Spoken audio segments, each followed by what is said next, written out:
Okay, നമ്മൾ ഇന്നത്തെ ചർച്ചാ വിഷയം എന്ന് പറയുന്നത് ഇതാ. ഈ ഒരു ടെക്സ്റ്റ് ഇത് 2 കൊല്ലമായിട്ടുള്ള പഴക്കം കാണാനായിട്ട് ഈ ടെക്സ്റ്റിന് മൊത്തം സാധനം മൊത്തം ഫെയ്ഡായി പോയിട്ട് കളറല്ലോ. ഈ ഫിസിക്സിൻ്റെ ടെക്സ്റ്റ് ബുക്ക് അല്ലെങ്കിൽ എന്താണ് നമ്മളെ NCERT physics text book and NCERT maths text book. അപ്പോൾ ഞാൻ ഫിസിക്സിന് വേണ്ടിയിട്ട് ഞാൻ +1 ടെക്സ്റ്റ് ബുക്കാണ് ഒരു എക്സാമ്പിൾ ആയിട്ടാണ് ഇത്. +2കാർക്ക് ഇത് ആപ്ലിക്കബിൾ ആണ്. മാത്സിൻ്റെ കാര്യത്തിൽ ഞാൻ +2ൻ്റെ ബുക്ക് എടുത്തില്ല, അത് ഒരു ഈക്വാലിറ്റിക്ക് വേണ്ടിയിട്ട്. അപ്പോൾ എന്താ ഇതേ കാര്യം മറ്റേ +1 മാത്സിലത്തെ കുട്ടികൾക്കും ആപ്ലിക്കബിൾ ആണ്. നമുക്ക് ചെയ്ത് നോക്കാം. എന്താണ് ഞാൻ വളരെ സ്പെഷ്യലായിട്ട് ചെയ്യുന്ന വീഡിയോ ഒന്നും കാരണം പല കുട്ടികൾക്കും NCERT ടെക്സ്റ്റ് ബുക്ക് വായിക്കാനുള്ളൊരു ബുദ്ധിമുട്ട്, അല്ലെങ്കിൽ അതിലെ ലാംഗ്വേജ് മനസ്സിലാകുന്നില്ല. അതെന്തെന്നാ എന്നറിയാം. ഞാനൊരു കാലത്ത് ഈ ഡിഫിക്കൽട്ടി ഫേസ് ചെയ്ത ഒരാളാണ്. ഒരു ടെക്സ്റ്റ് ബുക്കെല്ലാം നമ്മൾ ഒരു പ്രോപ്പർ പ്ലാനിങ്ങിലാണ്ട് വായിച്ചില്ല, അൾട്ടിമേറ്റ് ഡീമോട്ടിവേഷനാണ്. ഞാൻ പിന്നെ 2 കൊല്ലത്തേക്ക് ഇനി ടെക്സ്റ്റ് ബുക്കിന് തുറന്നില്ല. ഇന്നാന്നിട്ട് ഞാൻ കുറേ കാലത്തിന് തുറക്കുന്നത്. അപ്പോൾ എനിക്കിപ്പോൾ ഏകദേശം അറിയാം, എൻട്രൻസിനൊക്കെ പഠിക്കുന്നുണ്ട്, എങ്ങനെ ഈ NCERT ടെക്സ്റ്റ് ബുക്ക് കഷായം പോലത്തെ സാധനം എങ്ങനെ എന്ത് ചെയ്യും പാൽപ്പായസം പോലെ ആക്കാം എന്നുള്ളതാണ് നമ്മുടെ ചർച്ച. ഓക്കെ, നമുക്ക് എക്സാമ്പിൾ വെച്ചിട്ട് നോക്കാം. ഞാനക്ക് ഇപ്പോൾ ഏത് പാഠം പഠിക്കാൻ ഇഷ്ടമോ എനിക്ക് ഇഷ്ടപ്പെട്ട ഒരു ചാപ്റ്റർ എടുക്കാം. നമുക്ക് അസ്കി ബുസ്കി ജോസ്കി വേണ്ട, നമുക്ക് എന്താണ് ഈ പറഞ്ഞ ഇഷ്ടപ്പെട്ടൊരു ചാപ്റ്റർ ഉണ്ടല്ലോ. ഞാൻ എടുപ്പോയത് മറ്റേ ഇതാ നമ്മളെ മറ്റേ പാർട്ട് 1 ടെക്സ്റ്റ് ബുക്ക് പറയുകയാണെങ്കിൽ ഒരു ചാപ്റ്റർ ഉണ്ട് നമ്മൾ റൊട്ടേഷന് മുൻപില്ല. ഏതായിരുന്നത് ഈ പറഞ്ഞ ഇതാ വർക്ക് എനർജി പവർ. ഓക്കെ, അപ്പോൾ നിങ്ങൾ എടുത്തു വെക്കേണ്ട സാമഗ്രികൾ എന്തെല്ലാം പറയുന്നത്, ഇതിന് കുറച്ച് സാമഗ്രികളൊക്കെ ആവശ്യമുണ്ട്. കുറച്ച് ഇത് നമുക്ക് വേണ്ട ഇൻസ്ട്രുമെൻറ്റ്സ് അല്ലെങ്കിൽ മെറ്റീരിയൽസ് എന്ന് പറയുന്നത് ഒരു എന്താണ് ഈ പറഞ്ഞ ഒരു A4 ഷീറ്റ്, പ്ലെയിൻ ആയിട്ട് A4 ഷീറ്റ്, അതിന് ബോർഡറൊക്കെ വരയ്ക്കും ഇങ്ങനെ. ഒരു പെന്ന്, പെൻസില്, സ്കെയിലും പെൻസിലിൻ്റെ എന്താണ് യൂസ് മനസ്സിലുണ്ടാവുമല്ലോ. പിന്നെ ഒരു ഹൈലൈറ്റർ, സ്പെസിഫിക്കലി യെല്ലോ, വേറെ ഒരു കളർ ഉപയോഗിച്ചിട്ട് കാര്യമില്ല. കാരണം ഏറ്റവും നല്ലോണം മറ്റേ ഐ ക്യാച്ച് ചെയ്യുന്ന കളർ എന്ന് പറയുന്നത് യെല്ലോ ആണ്. അതുകൊണ്ട് യെല്ലോ ഹൈലൈറ്റർ ഉപയോഗിക്കുക. പിന്നെ വേറെ കുറേ ഗേൾസൊക്കെ കുറേ ഇത് ഉപയോഗിക്കുന്നുണ്ട്, പല മൾട്ടിപ്പിൾ കളറിൽ. പിന്നെ അതിലും വലിയ കാര്യമൊന്നുമില്ല. കാരണം എന്താ ഞാൻ പറഞ്ഞല്ലോ, ഈ വീഡിയോന് തമ്പനയിൽ എന്ന് പറയുന്നത് നോ ബുൾഷിറ്റ് ഗൈഡ്. അപ്പോൾ എന്താ നമ്മൾ ബുൾഷിറ്റ് അതിൽ ഒരു കാര്യം നോക്കാൻ പോകുന്നില്ല ഇവിടെ. കാരണം ചില ആൾക്കാരെ കണ്ടിട്ട് വെറുതെ എന്ന് പറയേണ്ടത് വെറും എന്താണ് ഒരു മഷീനെ കൊണ്ട് മാത്രം എഴുതുന്നത്. അല്ലെങ്കിൽ ഗേൾസ്, അത് ബോയ്സിന് എത്തി, ഗേൾസ് ആണെങ്കിൽ ഇല്ല സകലമാന റെയിൻബോ ആയിക്കളിയുണ്ട് എന്ന് പറയുന്നത്. നോട്ട് ബുക്കിനെ കംപ്ലീറ്റ് മഴവിലായിക്കളി മാറ്റിക്കളി. അങ്ങനെയൊന്നും ചെയ്തിട്ട് കാര്യമില്ല. ഞാൻ ആകെ ഒരൊറ്റ എന്താണ് റെഡും പിന്നെ യെല്ലോ, ഈ 2 കളേഴ്സ് മാത്രമേ. കാരണം അത് ഹ്യൂമൻ ഐൻ്റെ ഒരു സൈക്കോളജിക്കൽ ഒരു ഫിസിയോളജിക്കൽ ആസ്പെക്റ്റ് അത്. അതിന് ഏറ്റവും നല്ലോണം ക്യാച്ച് ചെയ്യുന്ന 2 കളേഴ്സ് എന്ന് പറയുന്നത് റെഡും, ഈ റെഡ് കളറും പിന്നെ ഈ എന്താണ് ഒരു ടെക്സ്റ്റ് ഹൈലൈറ്റ് ഞാൻ ഉപയോഗിക്കുന്ന കളറാണ് യെല്ലോ. ഒരു ഇമ്പോർട്ടൻറ്റ് ഇക്വേഷൻസ് എല്ലാം ഹൈലൈറ്റ് ഞാൻ ഉപയോഗിക്കുന്ന ഞാൻ കളറാണ് റെഡ്. ഇത് ഞാൻ കാണിച്ചു തരാം. ഞാനിത് ഒരു എക്സാമ്പിൾ വരുമ്പോൾ ഞാൻ കാണിച്ചു തരും ഇത് എവിടെ ഞാൻ ഉപയോഗിക്കുന്നില്ലത്. ഇങ്ങനെ വേണം നിങ്ങൾ ഈ അപ്രോച്ച് ചെയ്ത് കഴിഞ്ഞാൽ നിങ്ങൾക്ക് ഏതൊരു ചാപ്റ്ററും വളരെ എളുപ്പത്തിൽ പഠിക്കാൻ വേണ്ടി പറ്റും. അപ്പോൾ ഞാനെന്താ ചെയ്യുന്നത്, എനിക്ക് പഠിക്കാൻ ഇഷ്ടമില്ല ചാപ്റ്ററിൻ്റെ പേര് വർക്ക് എനർജി പവർ. അപ്പോൾ ഞാൻ 1 അക്ഷരത്തിൽ എന്താണ് പാഠത്തിൻ്റെ പേര് എഴുതി, എന്താണ് വർക്ക് എനർജി. ഞാൻ എന്താണ് കാഷ്വലായിട്ട് എഴുതുന്നതുകൊണ്ട് എൻ്റെ അത്ര നല്ല ഹാൻഡ് റൈറ്റിംഗ് ആയിരിക്കില്ല, അപ്പോൾ നിങ്ങൾ ക്ഷമിക്കുക. വർക്ക് എനർജി പവർ പറ്റുമെങ്കിൽ എന്താണ് 2 കോട്ടൊക്കെ അല്ലെങ്കിൽ എന്താണ് കോട്ടൊക്കെ എഴുതാൻ വേണ്ടി ശ്രമിക്കുക. കുറച്ച് മോട്ടിവേഷൻ വരണമെങ്കിൽ എന്താണ് ഈ പറഞ്ഞ ഞാൻ എന്താണ് എപ്പോഴും എന്തെങ്കിലും തുടങ്ങുന്ന സമയത്ത് വെറുതെ എന്തെങ്കിലും ഒരു കോട്ട് മുകളിലാണെങ്കിൽ വെറുതെ എഴുതി വെക്കും, കാണുമ്പോൾ ഒരു ഫീൽ അറിഞ്ഞിട്ട്. കാരണം എൻ്റെ വരെ നമ്മളെ തന്നെയാണ് ബോധ്യപ്പെടുത്തുന്നത്. അപ്പോൾ എനിക്ക് ഇഷ്ടമുള്ള രീതി എന്ന് പറയുന്നത് കോട്ടൊക്കെ എഴുതിയിട്ട് നല്ല മൊഞ്ചില്ല, പിന്നെ നേരെ കാണുമ്പോൾ അതിനൊരു മോട്ടിവേഷൻ വരുന്ന രീതിയിൽ എഴുതാൻ എനിക്കിഷ്ടം. അപ്പോൾ എന്താ ഇന്നത്തെ ഡേറ്റ് എഴുതി. എന്താണ് ഇന്നത്തെ ഡേറ്റ് 8/2/2025. ഓക്കെ, ഇനി എന്ത് ചെയ്യുക, ഇത് തൽക്കാലത്തേക്ക് ഈ സാധനം എന്താണ് ഈ ഒരു എക്സാം ബോർഡ് ഉണ്ടാവണമെന്ന് നിർബന്ധമൊന്നുമില്ല. ഞാൻ പിന്നെ എന്താണ് ഒരു സൗകര്യത്തിന് വേണ്ടിയിട്ട് ഇങ്ങനെ ആക്കിയതാണ്. അപ്പോൾ ഇതോടെ സൈഡിൽ വെക്കുക. ഇനി നമ്മൾ ബുക്ക് എടുക്കുക, NCERT ബുക്ക് എടുക്കുക. ഇതൊക്കെ വളരെ പ്രാക്ടിക്കലായിട്ടുള്ള അഡ്വൈസാണ്. ഞാൻ എൻ്റെ ഇത്രയും കാലത്തെ എക്സ്പീരിയൻസ് നിന്ന് പഠിച്ച കാര്യങ്ങൾ നിങ്ങളായിട്ട് ഷെയർ ചെയ്യുന്നത്. ഈ ബുക്കിൻ്റെ ഈ ബുക്കിൻ്റെ കുഴപ്പമെന്ന് പറയുന്നത് ഇത് വായിച്ചാലൊന്നും തിരിയില്ല. മനസ്സിലാണ്ടല്ലോ. ഇൻട്രഡക്ഷൻ എന്നെല്ലാം പറഞ്ഞിട്ട് എന്തെല്ലാം കൊടുത്തിട്ടുണ്ട്, എല്ലാം പോട്ടെ. ഇത് എന്ത് ചെയ്യുക, നമുക്ക് തൽക്കാലത്തേക്ക് ഇൻട്രഡക്ഷൻ അങ്ങ് സ്കിപ്പ് ചെയ്താൽ. അടുത്ത ഫസ്റ്റ് മേജർ ടോപ്പിക് 6.11. ആക്ച്വലി ഇതിനെപ്പറ്റി പറയുകയാണെങ്കിൽ ഫിസിക്സിൻ്റെ +1 ആയിക്കോട്ടെ +2 ആയിക്കോട്ടെ നമ്മളെ യൂട്യൂബിൽ എന്തുണ്ട് ഞാൻ കാണിച്ചു തരാം. യൂട്യൂബിൽ ഞാൻ അവരുടെ പേര് പറഞ്ഞുതരാം. എന്താണ് ആശിഷ് അറോറ സാറിൻ്റെ എന്തുണ്ട് ഈ പറഞ്ഞ NCERT റിവിഷൻ ചെക്ക് ലിസ്റ്റ് എന്നും പറഞ്ഞിട്ട് സാർ ഓൾറെഡി +1 +2 ടോപ്പിക്സ് എല്ലാം ഓൾറെഡി എന്താണ് ഈ പറഞ്ഞ റിവിഷൻ നോട്ട്സ് ചെയ്ത് തരിച്ചു. ഞാൻ ആക്ച്വലി അത് ഫോളോ ചെയ്തിട്ടാണ്. അപ്പോൾ ഓരോ ചാപ്റ്ററിൻ്റെ അവർ ഇങ്ങനെ ഇതുപോലത്തെ ഒരു പീസ് ഓഫ് പേപ്പറിൽ ഇങ്ങനെ ഇവിടെ ആദ്യം കുറച്ച് കാര്യങ്ങൾ എഴുതി, അത് തീർന്നു കഴിഞ്ഞാൽ ഇവിടെ ഇങ്ങനെ എഴുതി, പിന്നെ പേജ് മറിച്ച് എന്നിട്ട് പിന്നെ നടക്കുന്നൊരു ബോർഡർ വരച്ച് അങ്ങനെ എഴുതി വരുന്ന രീതിയിൽ റിവിഷൻ ചെക്ക് ലിസ്റ്റ് വരെ ഇറക്കി. അത് വെച്ചിട്ട് ഞാൻ ആക്ച്വലി എൻ്റെ നോട്ട്സ് റിവൈസ് ചെയ്യൽ. അപ്പോൾ നിങ്ങൾ വെറുതെ ഇത് വായിക്കുന്നതല്ല, ഇത് വായിക്കുന്നതിനോടൊപ്പം തന്നെ ഇമ്പോർട്ടൻ്റ് ആയിട്ടുള്ള കാര്യങ്ങൾ ഇവിടെ ഇങ്ങനെ എഴുതി വരും തന്നെ വേണം. അപ്പോൾ എന്താ നമ്മൾക്ക് വായിക്കുന്ന കാര്യം അല്ലെങ്കിൽ നമ്മൾ പഠിക്കുന്ന കാര്യം കുറച്ചും കൂടി എഫക്റ്റീവ് ആയിരിക്കും. ഓക്കെ, അപ്പോൾ ഞാനിവിടെ കണ്ട് ദ സ്കേലാർ പ്രൊഡക്റ്റ്. അപ്പോൾ ഞാൻ ഫസ്റ്റ് മേജറായിട്ട് ഇവിടെ ടോപ്പിക് ചെയ്ത് ഇതാ ഞാനൊരു ഹാഷ് ടാഗ് എല്ലാം കൊടുത്തിട്ട് ഇമ്പോർട്ടൻസ് കൊടുത്ത് സ്കേലാർ പ്രൊഡക്റ്റ്. നിങ്ങൾക്ക് വേണ്ടിക്കില്ല നമ്പറൊക്കെ എഴുതാം. 6.11 എന്നുള്ളത് സ്കേലാർ പ്രൊഡക്റ്റ് എന്ന് പറഞ്ഞിട്ട് ഞാൻ ടോപ്പിക് എഴുതി. ഓക്കെ, സമ്മതിച്ചു. ഇനി എന്ത് ചെയ്യുക, ഇനി ഇമ്പോർട്ടൻ്റ് ആയിട്ടുള്ള കാര്യം വരുവാണെങ്കിൽ നമുക്കത് അതിൽ കൂടിച്ചേർക്കാം. അപ്പോൾ അങ്ങനെ ആഡ് ചെയ്ത് പോകുന്ന മെത്തേഡായിരിക്കും നമ്മൾ ചെയ്യേണ്ടത്. അപ്പോൾ എന്താ, ഞാൻ ഇവിടെ ഇങ്ങനെ ഇത് സാധനം കൈ പിടിച്ചിട്ട് അതിപ്പോൾ നമുക്ക് ഉപയോഗിക്കാൻ നോക്കാം. We have learned about vectors and their use in physics chapter 4 physical units blah blah blah. We have also learned how vectors can be added or subtracted. We need to know how vectors can be multiplied. There are two ways to multiply vector. നിങ്ങളിങ്ങനെ വായിച്ച് വരുന്ന സമയത്ത് ഇതാ major ആയിട്ടില്ല ഒന്നാമത്തെ key point എത്തി. എന്താ ഇവിടെ നിങ്ങൾ കാണുന്നുണ്ടോ? ഞാൻ എനിക്കൊന്ന് സൂം ചെയ്താൽ ഇതാ there are two ways of multiplying vectors which we shall come across. One way known as ഇതാ സ്കേലാർ പ്രൊഡക്റ്റ്. ഇതിനെന്ത് ചെയ്യുക, മാർക്ക് ചെയ്യുക. സ്കേലാർ പ്രൊഡക്റ്റ് എന്ന് പറഞ്ഞിട്ട് മാർക്ക് ചെയ്യുക. ഓക്കെ ആണല്ലോ. യെല്ലോ തന്നെ ഉപയോഗിക്കണം, വേറെ കളർ ഉപയോഗിച്ച് കഴിഞ്ഞാൽ കാര്യം നടക്കില്ല. യെല്ലോ തന്നെ ഉപയോഗിക്കുക. പിന്നെന്ത് ചെയ്യുക, ഞാൻ വേറൊന്നും അടയാളപ്പെടുത്തില്ല, വളരെ ഇമ്പോർട്ടൻ്റ് ആയിട്ടുള്ള കാര്യം മാത്രമേ ഞാൻ അടയാളപ്പെടുത്തുന്നല്ലോ. പിന്നെന്താ, other known as vector product. ഇത് ഞാൻ അടയാളപ്പെടുത്തി. ഓക്കെ ആണല്ലോ. അപ്പോൾ ദ സ്കേലാർ പ്രൊഡക്റ്റ് അടുത്ത മേജറായിട്ട് സെൻറ്റൻസ് എത്തി. ദ സ്കേലാർ പ്രൊഡക്റ്റ്, കാരണം ഇത് മാത്രം നിങ്ങൾ ഇവിടെ നിങ്ങൾ ഇത് മാർക്ക് ചെയ്ത് കഴിഞ്ഞാൽ പിന്നെ ടെക്സ്റ്റ് ബുക്ക് റിവൈസ് ചെയ്യുന്ന ഇത് മാത്രം നോക്കിയാൽ മതി. കുറേ വലിയ തിയറി ആവശ്യമില്ല, ടെസ്റ്റിലൂടെ അടിക്കണം എന്നാണ് ഞാൻ പറയാം. നോ ബുൾഷിറ്റ് ഗൈഡ് ആണ് ഈ പറഞ്ഞ യെല്ലോ ഹൈലൈറ്റ് ചെയ്ത് നമ്മൾ ഇമ്പോർട്ടൻ്റ് ആയിട്ടുള്ള കാര്യം മാത്രം റിവൈസ് ചെയ്താൽ മതി. അപ്പോൾ എന്താ the scalar product or dot product. അതായത് അപ്പോൾ നിങ്ങൾക്ക് മനസ്സിലല്ലേ, സ്കേലാർ പ്രൊഡക്റ്റിൻ്റെ വേറെ പേരാണ് dot product of any two vectors A and B.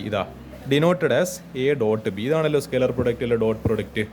അപ്പോൾ അതിന് റീഡ് ഇതിനെങ്ങനെ വായിക്കേണ്ടത്, A dot B is defined as നിങ്ങളിവിടെ കാണുന്നുണ്ടോയെന്ന് അറിയില്ല. A dot B A B കോസിൻ്റെ. യെസ്, ഇതൊരു ഇമ്പോർട്ടൻ്റ് ആയിട്ട് ഇക്വേഷൻ കിട്ടി. അപ്പോൾ അപ്പോൾ ഞാൻ എന്ത് ചെയ്യണം, ഈ പറഞ്ഞ ഇമ്പോർട്ടൻ്റ് ഇക്വേഷൻസ് ഈ റെഡ് വെച്ചിട്ടാണ് ഞാൻ പൊതുവെ എന്ത് ചെയ്യുക, അതിനെ പെട്ടിയിലാക്കി വെക്കും. അപ്പോൾ നമ്മൾ പെട്ടിയിലാക്കാൻ വേണ്ടി പോകുന്നത്. യെസ്, ഇങ്ങനെ ഞാൻ ഇതിനെ ഒരു പെട്ടിയിലാക്കി ആണല്ലോ.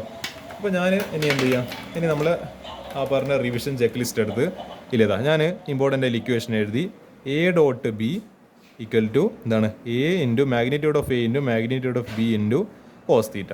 ഓക്കെ, ഇതിനെ വേണ്ടിക്കൽ ഇതിനും എന്ത് ചെയ്യുക, ഒരു ഈ പറഞ്ഞ റെഡ് കൊണ്ട് ഇന്ന് മാർക്ക് ചെയ്യുക. ഓക്കെ ആണല്ലോ. അടുത്തത് ഇവിടെ ഇപ്പോൾ വേറെ എന്തെല്ലോ കൊടുത്തിട്ടുണ്ട്. വേറെ തിയറിയിൽ വായിക്കുന്ന സമയത്ത് each vector A and B has direction but their scalar product does not have direction. അപ്പോൾ എന്താണ് ഡയറക്ഷനല്ല, മറ്റേ ഈ പറഞ്ഞ ഈ ഒരു എ ആൻഡ് ബീന് എന്തുണ്ട്, സെപ്പറേറ്റ് ആയിട്ട് ഡയറക്ഷൻ ഉണ്ട്. പക്ഷേ എ ഡോട്ട് ബി എന്ന് പറയുന്ന പ്രൊഡക്റ്റിന് എന്തില്ല, ഡയറക്ഷൻ ഇല്ല. ഓക്കെ, അതും നമുക്ക് അത്ര ഇമ്പോർട്ടൻ്റ് ആയിട്ടുള്ള കാര്യമൊന്നുമല്ല. പിന്നെ അടുത്തൊരു കാര്യം, equation 1 shows that scalar product follows commutative law. Yes, A dot B equal to B dot. Okay, അപ്പോൾ അടുത്ത ഞാൻ എഴുതേണ്ട. ഇപ്പോൾ ഈ കാര്യങ്ങൾ വളരെ വ്യക്തമായിട്ട് മനസ്സിലാക്കുക. അപ്പോൾ ഡോട്ട് പ്രൊഡക്റ്റ് ഫോളോസ് അല്ലെ ഡോട്ട് പ്രൊഡക്റ്റ് ഒബേസ്. അപ്പോൾ നിങ്ങൾ ഇങ്ങനെയാണ് ആക്ച്വലി ഇത് ചെയ്ത് വരുന്നത്. അപ്പോൾ ഡോട്ട് പ്രൊഡക്റ്റ് ഒബേസ് എന്താണ്, ഈ പറഞ്ഞ കമ്മ്യൂട്ടേറ്റീവ് റൂൾ. ഓക്കെ ആണല്ലോ, കമ്മ്യൂട്ടേറ്റീവ് റൂളാണ്. അപ്പോൾ അതിൻ്റെ അർത്ഥം എന്താ, A dot B equal to B dot A.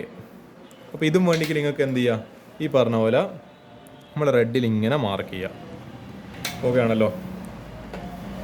അപ്പോൾ അതിൻ്റെ എന്തെങ്കിലും ഇവിടെ സ്കേലർ പ്രൊഡക്റ്റ് ഒബേസ് ഡിസ്ട്രിബ്യൂട്ടീവിലോ. അപ്പോൾ A dot B plus C equal to A dot B plus A dot C. അപ്പോൾ ഇതൊക്കെ നമുക്ക് ഇതെല്ലാം എനിക്ക് എന്ത് ചെയ്യുക, ഇത് എനിക്കിനെ എന്താണ് ഹൈലൈറ്റ് ചെയ്യുക, റെഡ് ബോക്സിൽ അടയാളപ്പെടുത്തിക്കൊണ്ട് ഇതിനെ എനിക്ക് ഹൈലൈറ്റ് ചെയ്യുക. പിന്നെ ഇമ്പോർട്ടൻ്റ് അതിൽ ടെക്സ്റ്റ് വരുമ്പോൾ അതിൻ്റെ താഴെ എനിക്കിങ്ങനെ റെഡ് കൊണ്ട് മാർക്ക് ചെയ്യുക. ഇതൊക്കെ എനിക്ക് ചെയ്യാവുന്ന കാര്യങ്ങളാണ്. അപ്പോൾ ഇത് കഴിഞ്ഞ സ്ഥിതിക്ക് എന്താണ്, ഈ പറഞ്ഞ ഇത്രയൊക്കെ കാര്യങ്ങളൊക്കെ എഴുതി. പിന്നെ A dot A equal to mod A cos 0. ഇതൊന്നും ആക്ച്വലി നിങ്ങൾ എഴുതണമെന്നില്ല. A dot B equal to 0 if എന്താണ് A and B are perpendicular. ഇത് കുറച്ചും കൂടി എന്താണ്, പക്ഷെ ഇവിടെ ഒരു വെയിലടിക്കണ്ടല്ലേ, ഒരു മിനിറ്റ് ഇതൊന്ന് മാറ്റണം. ഇവിടെ എന്താണ്, ഇവിടെ വളരെ ഇമ്പോർട്ടൻ്റ് ഒരു കാര്യം പറയുന്നുണ്ട്. A dot B equal to 0, രണ്ടിൻ്റെ ഡോട്ട് പ്രൊഡക്റ്റ് 0 ആണ്. When A or B are perpendicular. ഇത് ആക്ച്വലി കണ്ടീഷനായിട്ട് ഒരു മാർക്കിനെ ചോദിക്കാൻ ചാൻസ് ഇല്ലതാ. അപ്പോൾ ഞാൻ എന്ത് എഴുതിയായിരിക്കും, 1 മാർക്ക് ക്വസ്റ്റ്യൻ എന്നും പറഞ്ഞിട്ട് ഇവിടെ വരാൻ സാധ്യതയില്ല, ക്വസ്റ്റ്യനായിട്ട് എഴുതി വെക്കാൻ ചാൻസ് ഉണ്ട്. ഓക്കെ ആണല്ലോ. If A and B are perpendicular A dot B equal to 0. അടുത്ത ഞാൻ എന്ത് ചെയ്തു, ഇവിടെ ഒരു എക്സാമ്പിൾ 6.1 ആണ്. അപ്പോൾ ഇതിന് വേണ്ടിയിട്ട് നിങ്ങൾ സെപ്പറേറ്റ് ഒരു കുഞ്ഞ് നോട്ട് വെക്കുക, റഫ് നോട്ട് എന്തെങ്കിലും എടുക്കുക, എന്നിട്ട് ഈ ക്വസ്റ്റ്യൻ പ്രാക്ടീസ് ചെയ്യുക. Find the angle between F ഇത്ര തന്നിട്ടുണ്ട്. കാരണം വെറുതെ കുറേ തിയറി എഴുതിനെ കൂടെ കാര്യമില്ല. ക്വസ്റ്റ്യൻസ് അതുമായിട്ട് ബന്ധപ്പെട്ട് ചെയ്യുന്നില്ലെങ്കിൽ വെറുതെ വേസ്റ്റ് ഓഫ് ടൈം. അപ്പോൾ എന്താ, അതായത് തിയറി റിവൈസ് ചെയ്യുന്ന തന്നെ ക്വസ്റ്റ്യൻസും കുറച്ച് ചെയ്യുക. അന്നേരം കൂടുതൽ ക്വസ്റ്റ്യൻ അറിയേണ്ടത് നിങ്ങൾ ഇപ്പോഴും പറയുന്ന പരാതിയല്ല, തിയറി മാത്രം എടുക്കുന്നില്ല, ക്വസ്റ്റ്യൻസ് റിവൈസ് ചെയ്യുന്നില്ല. ഇവിടെ തന്നെ നിങ്ങൾ ക്വസ്റ്റ്യൻസ് എല്ലാം പ്രാക്ടീസ് ചെയ്യും. അപ്പോൾ എന്താ, ഫോർസ് ഒരു ഇത്ര 3i + 4j - 5k എന്നെല്ലാം പറഞ്ഞു തന്നിട്ടുണ്ട്. മറ്റേ ഡി എത്ര തന്നിട്ടുണ്ട് 5i + 4j പ്ലസ് ഇനി എന്ത് ചെയ്യുക പിന്നെ ഫൈൻ ദ ആംഗിൾ ബിറ്റ്വീൻ അല്ല. അപ്പോൾ എന്ത് ചെയ്യുക എഫ് ഡോട്ട് ഡി കണ്ടുപിടിക്കുക ഡോട്ട് പ്രോഡക്റ്റ്.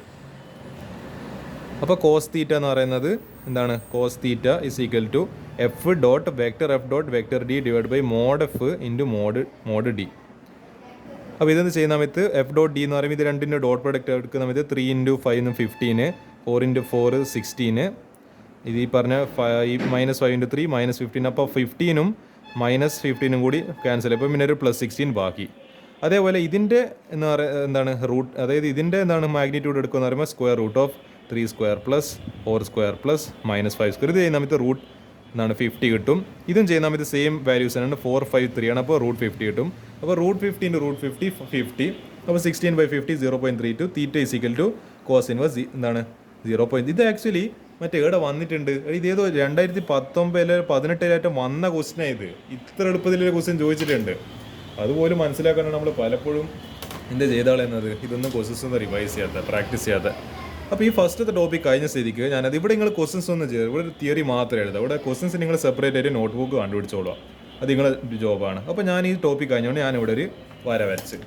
അപ്പോൾ ഇതിൻ്റെ ഏകദേശം നിങ്ങൾക്ക് രീതി മനസ്സിലായി വരുന്നുണ്ടാവും. അപ്പോൾ ഓരോ ടോപ്പിക് കഴിയുമ്പോൾ ഇങ്ങനെ ഇങ്ങനെ എന്താണ് ഇങ്ങനെ സംഭവം അവർ വരഞ്ഞ ഒരു ലൈൻ ഇട്ടിട്ട് വരിക. അപ്പോൾ ഇങ്ങനെയാണ് ആക്ച്വലി നമ്മൾ എന്ത് ചെയ്യേണ്ടത്. ഇങ്ങനെ എന്താണ് നിങ്ങൾക്ക് ഇപ്പോൾ മനസ്സിലായില്ല ഞാൻ എങ്ങനെ ചെയ്തു വരുന്നതെന്നുള്ളത്. അപ്പോൾ notions of work and kinetic energy. അപ്പോൾ അതിൻ്റെ തിയറി ഞാനിവിടെ എഴുതുന്നില്ല. അതിൻ്റെ ഏകദേശം ഐഡിയ നിങ്ങൾക്ക് മനസ്സിലാവേണ്ടി ഇനി എങ്ങനെയാണ് ചെയ്യേണ്ടതെന്നില്ല. ഓരോ ഇമ്പോർട്ടൻ്റ് ആയി ഇക്വേഷൻ വരുമ്പോൾ അത് എന്ത് ചെയ്യുക ബ്രാക്കറ്റിലാണ് ഇട്ടോ. കാരണം അത് കാണുമ്പോൾ പെട്ടെന്ന് തോന്നണം ഇത് ഇമ്പോർട്ടൻ്റ് ആണെന്നില്ല. മൈൻഡിന് ബ്രെയിന് തോന്നണം അത്.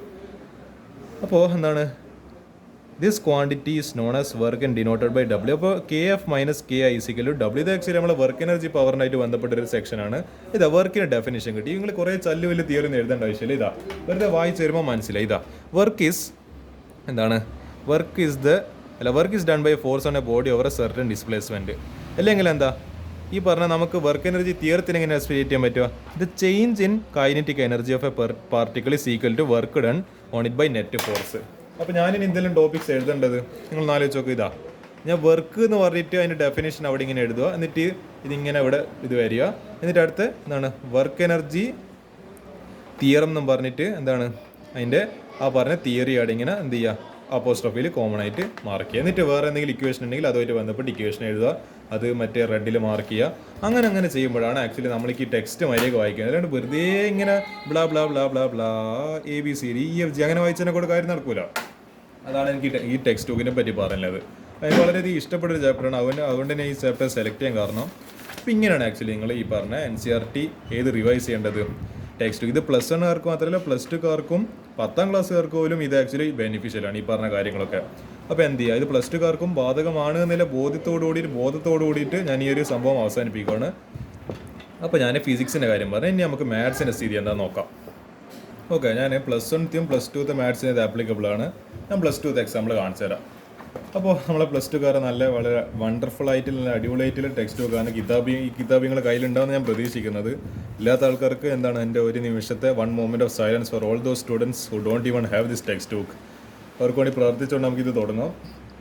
ഓക്കെ അപ്പോൾ നമ്മൾ +1ത്തെ എന്താണ് മക്കളൊക്കെ ശ്രദ്ധിക്കുക. നിങ്ങൾ +2ൽ എന്താണ് മറ്റേ മാത്സിൽ കാണുമ്പോൾ ആദ്യത്തെ പാഠത്തിൻ്റെ പേരാണ് റിലേഷൻ ഫങ്ഷൻസ്. +2കാർക്ക് ഞാൻ പിന്നെ പ്രത്യേകിച്ചിട്ട് പറയണ്ടല്ലോ, നിങ്ങൾക്ക് ഓൾറെഡി അറിയാം. നിങ്ങൾ ഓൾറെഡി ഇതെല്ലാം കണ്ട് മടുത്തു പോയിട്ടുണ്ടാവും. അപ്പോൾ എന്താണ് ഈ പറഞ്ഞ നിങ്ങളിത് ചെയ്യുന്ന സമയത്ത് നിങ്ങൾ എന്ത് ചെയ്യണം ഈ പറഞ്ഞ ഇത് അതായത് ഓരോ സബ്ജക്റ്റിനും ഓരോ സ്ട്രാറ്റജിയാണ്. എല്ലാത്തിനും ഓരോ സ്ട്രാറ്റജി വർക്കാവില്ല. നിങ്ങൾ മാത്സിൻ്റെ കാര്യത്തിൽ ഇങ്ങനത്തെ ഇല്ല എന്ത് ഉപയോഗിക്കരുത് A4 ഷീറ്റ് ഉപയോഗിക്കരുത്. ഇത് ആക്ച്വലി മറ്റേ ഏടിയിൽ ഉപയോഗിക്കാം. നമ്മൾ ഈ പറഞ്ഞ കെമിസ്ട്രിക്ക് ഉപയോഗിക്കുക, ബയോളജിക്ക് ഉപയോഗിക്കുക, ഫിസിക്സിനും മാത്സിന് അത് നടക്കില്ല. മാത്സ് നിങ്ങൾ ആക്ച്വലി ഞാൻ കാണിച്ചു തരാം ഒരു മിനിറ്റ്. ഇത് ആക്ച്വലി എന്താണ് എൻ്റെ ചെറിയ കസിൻ്റെ കുഞ്ഞ് എന്താണ് 3ാം ക്ലാസ് പഠിക്കുന്ന കസിൻ്റെ എന്താണ് നോട്ട് ബുക്കാണ്. ഇതുപോലത്തെ നോട്ട് ബുക്ക് അല്ല, പക്ഷേ ഒരു റഫ് നോട്ട് എന്ത് ചെയ്യണം നിങ്ങൾ ഇതുപോലെ എന്താണ് മാത്സിനായിട്ട് സെപ്പറേറ്റ് മാറ്റി വെക്കണം. ഒരു അത്യാവശ്യം കുറച്ച് പേജിൽ ഒരു മീഡിയം സൈസിൽ വെച്ചാൽ കുഴപ്പമില്ല. അത് നിങ്ങളെ കംഫർട്ട് വരും. നിങ്ങളെ കയ്യിലില്ല നോട്ട് ബുക്ക് ആയാലും മതിയോ, അതിനായിട്ട് പുതിയ സെപ്പറേറ്റ് വാങ്ങണമെന്നില്ല. ഇല്ല സാധനത്തിൽ എന്താണ് കുറച്ച് എന്താണ് എന്തെങ്കിലുമൊക്കെ എഴുതിയിട്ടുണ്ട് അതിനൊക്കെ പേജ് പറിച്ചിട്ട് ബാക്കിയില്ല ബ്ലാങ്ക് ആയിട്ടില്ല എഴുതിയാലും മതി. എന്ത് ചെയ്യുക പാഠത്തിൻ്റെ പേര് എഴുതുക, റിലേഷൻ ഫങ്ഷൻസ് എന്നാ ഇന്നത്തെ ഡേറ്റ് ഇടുക. എന്നിട്ട് ചെയ്യുന്ന സമയത്ത് എന്ത് ചെയ്യുക നിങ്ങളിങ്ങനെ ടെക്സ്റ്റ് ഇങ്ങനെ വെറുതെ വായിച്ചതിനെ കൊണ്ട് കാര്യമില്ല. ഞാൻ ഈ പറഞ്ഞ ഇൻട്രൊഡക്ഷൻ സ്കിപ്പ് ചെയ്യണം, കാരണം ഇതിനെക്കൊണ്ട് വലിയ പ്രത്യേകിച്ച് ഗുണമൊന്നുമില്ല. അപ്പോൾ എന്താണ് നിങ്ങളിവിടെ നോക്കേണ്ടത് ഇതാ, ടൈപ്സ് ഓഫ് റിലേഷൻ്റെ എന്താണ് ഈ ഡെഫിനേഷൻ 1 ശ്രദ്ധിക്കുക. ഇത് നിങ്ങൾ എഴുതണം നിർബന്ധമില്ല, വേണമെങ്കിൽ ഇത് ഹൈലൈറ്റ് ചെയ്തോ. ഞാൻ പറഞ്ഞില്ല, വെറുതെ കുറേ തിയറി വായിച്ചതിനെ കൊണ്ട് കാര്യം. നിങ്ങൾക്ക് ഇതിൽ വേണമെങ്കിൽ കുറേ കാര്യം സ്കിപ്പ് അടിക്കുക. ജസ്റ്റ് ഞാൻ പറയുന്ന കാര്യം മാത്രം നിങ്ങൾ വായിച്ച് പോയാൽ മതി. ഇതിൽ ആക്ച്വലി ഇവരിങ്ങനെ അതായത് ആക്ച്വലി ഈ മാത്സിൻ്റെ ടെക്സ്റ്റ് ബുക്കിൻ്റെ നല്ലൊരു അഡ്വാൻറ്റേജ് നമുക്ക് എന്താണ് വായിക്കേണ്ട ഇമ്പോർട്ടൻ്റ് ആയാലും അതിവിടെ ഇങ്ങനെ ബ്ലൂ കളറിൽ കൊടുത്തിട്ടുണ്ട് ഇതാ ഡെഫിനിഷന്, എക്സാമ്പിൾ. അപ്പോൾ അത് മാത്രം നമ്മൾ നോക്കി ചെയ്താൽ മതി. മറ്റേ ഫിസിക്സിലും കെമിസ്ട്രിയിലും എല്ലാം ചല്ല് പുല്ല് മൊത്തം എന്ന് പറയേണ്ടത് കൊടുത്തിട്ടുണ്ടാവും. അപ്പോൾ അത് നമ്മൾ തന്നെ ഏതാ വേണ്ടത് അത് നമ്മൾ സ്വയം കണ്ടുപിടിക്കണം. ഇവിടെ അങ്ങനെയല്ല, ഇവിടെ ഓൾറെഡി എല്ലാം കൊടുത്തിട്ടുണ്ട്. അപ്പോൾ നമുക്ക് നമ്മളെ സൗകര്യം നോക്കിയിട്ട് വേണ്ടാത്തല്ല നമുക്ക് സ്കിപ്പ് ചെയ്താളുക. അപ്പോൾ ഡെഫിനേഷൻ 1, ഈ ഡെഫിനേഷൻ 1 നിങ്ങൾ വായിക്കുക, എന്നിട്ട് അത് സംഭവം മനസ്സിൽ ക്ലിയർ ആക്കുക. Relation R in a set is called empty relation if no element of A is related to any element of A R equal to phi subset of A cross A. Okay, ഇത് നിങ്ങൾക്ക് വേണ്ടിക്കില്ല. ഇതാ എൻ്റെ actually ഇതിൽ മര്യാദ മഷിയൊന്നും വരുന്നില്ല. ഞാൻ എവിടെയോ മേടിച്ചിട്ടുണ്ടായിരുന്നില്ല, മറ്റേ എവിടെ പോയി, ഞാനൊരു പുതിയൊരു ഇന്ന് മേടിച്ചായിരുന്നു, മറ്റേ ഈ പറഞ്ഞ ഹൈലൈറ്റർ കാണുന്നില്ല. അപ്പോൾ ഇത് നിങ്ങൾ എന്ത് ചെയ്യുക, ഹൈലൈറ്റ് ചെയ്ത് വെക്കുക. അടുത്തത് ഓക്കെ, ഇത് കഴിഞ്ഞാൽ ഒരു ടിക്ക് വേണ്ടിക്കില്ല, ഒരു സാറ്റിസ്ഫാക്ഷൻ ഹാപ്പിനെസ്സിന് വേണ്ടിയിട്ട് ഇത് ടിക്ക് കിട്ടോ. അടുത്ത ഡെഫിനേഷൻ ടിക്ക്.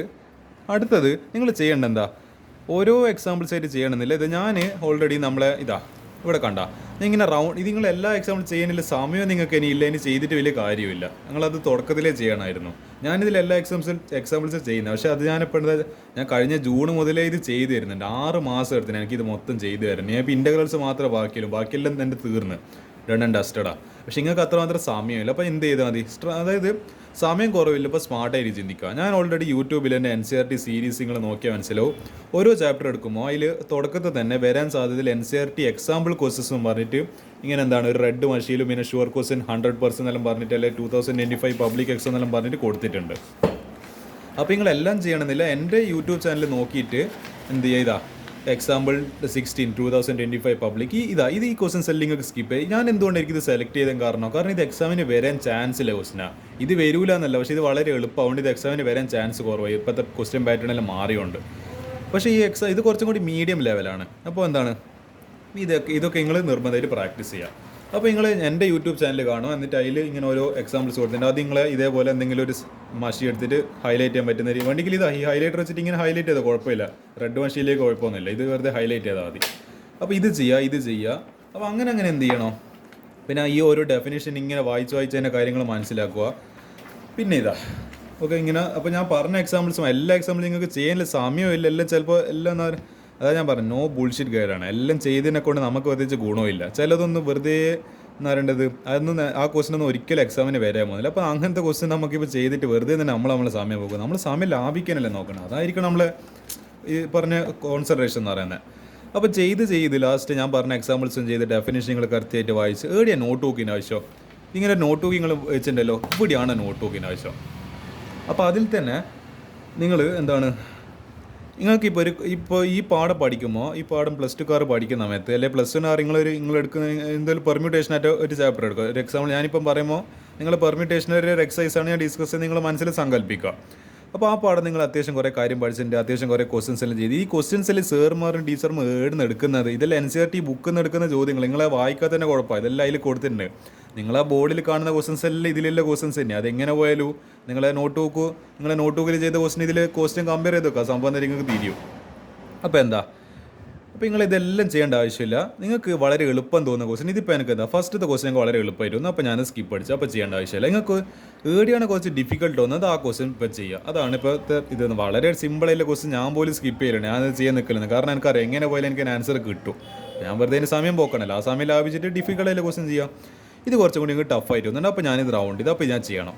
ഇത് ഞാൻ കുറച്ചും കൂടി ഈസി ആയിട്ട് ഇത് ചെയ്യുന്നില്ല. അപ്പോൾ അങ്ങനെ നമ്മൾ സ്ട്രാറ്റജിക്ക് ഒരു കാര്യം ചെയ്യണം. സ്റ്റോ ദാറ്റ് ദ റിലേഷൻ A< ഇത് സിമ്പിൾ ഇത് ചെയ്യാൻ പറ്റും. A<= B² ഇതും ചെയ്യാൻ പറ്റും. ഇത് എനിക്ക് അത്ര എളുപ്പമായിട്ട് തോന്നുന്നില്ല. എനിക്ക് കാണുമ്പോൾ എനിക്ക് അത്ര എളുപ്പം. അതെങ്ങനെയാണ് മനസ്സിലാവും, അത് ഓരോരുത്തരുടെ ലെവൽ മാറ്റമായിരിക്കും. ചില ആൾക്കാർക്ക് ചില ക്വസ്റ്റൻസ് എളുപ്പമായിരിക്കും, ചില ഡിഫിക്കൽട്ടായിരിക്കും. അതപ്പോൾ നിങ്ങൾ ലേണിംഗ് കപ്പാസിറ്റി കണക്കായിട്ട് ഇതാക്കണം. ഇത് എനിക്ക് അത്ര എളുപ്പമായിട്ട് ഒന്നും ചെയ്യുന്നില്ല. ഇത് എനിക്ക് ഇവിടെ എന്തെല്ലോ ട്രയാങ്കിൾ തന്നെ ഇത് എനിക്ക് കുറച്ച് കഷ്ടമായിട്ട് വന്നാൽ അത് ഞാൻ സെലക്ട് ചെയ്ത് ചിലപ്പോൾ എക്സാമിന് വരാൻ ചാൻസ് ഉണ്ട്.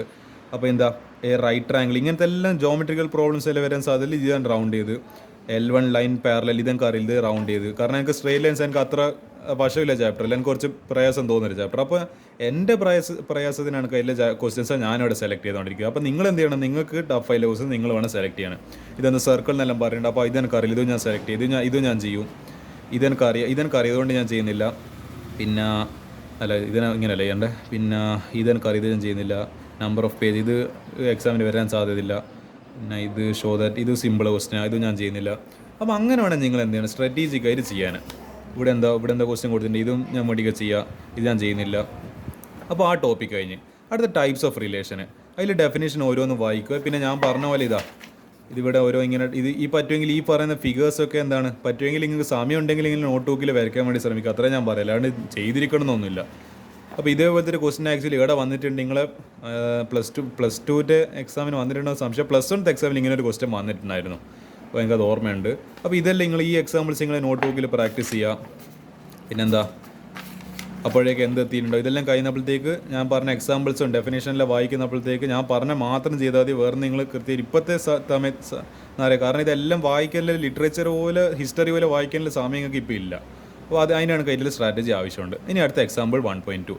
ഇത് എനിക്ക് അറിയുന്ന പോലെ തോന്നണേ, ഇത് ചെയ്യുന്നില്ല. ഇതെല്ലാം എനിക്ക് സിമ്പിളാണ്, ഇത് ചെയ്യുന്നില്ല. ഇത് സിമ്പിളായി ചെയ്യുന്നില്ല. വേറെ ഇതാ എനിക്ക് ഈ 9ാം ക്വസ്റ്റ്യൻ കുറച്ച് ടഫായിട്ട് തോന്നുന്നുണ്ട്. അപ്പോൾ ഞാനിത് എന്തായാലും ചെയ്യും. അപ്പോൾ ഇത് റൗണ്ട് ഇട്ട്. പിന്നെ ഇതെനിക്ക് തോന്നില്ല, ഇത് ഇത്ര എളുപ്പം പോലെ ഉണ്ട്. ഇതും കുറച്ചും കൂടി ടഫ് പോലെ ഉണ്ട്. ഇത് ഞാൻ ചെയ്യുന്നില്ല. So it is 1 be a function from A to B. Okay, ഇത് ഞാൻ ചെയ്യുന്നില്ല. ഇത് കുറച്ചും കൂടി കഷ്ടമായിട്ട് തോന്നുന്നുണ്ട്, കാരണം ഇവിടെ എന്താണ് ഇത് ഫ്രാക്ഷനാണ്, അപ്പോൾ കുറച്ചും കൂടി കഷ്ടമാണ്. എക്സ് റേസ്ഡ് 4 ഇത് എളുപ്പമാണ്, ഇതും എളുപ്പമാണ്.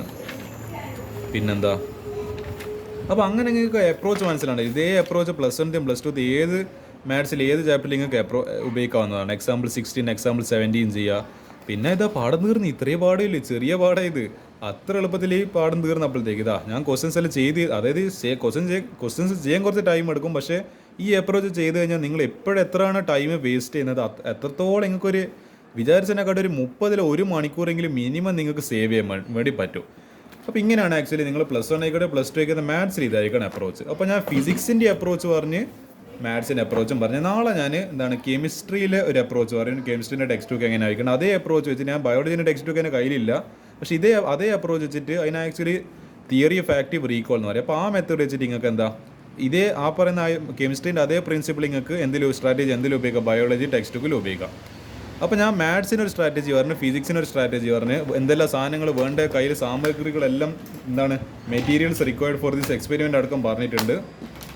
അപ്പോൾ അതൊക്കെ നിങ്ങൾ കൃത്യമായിട്ട് ചെയ്യാം.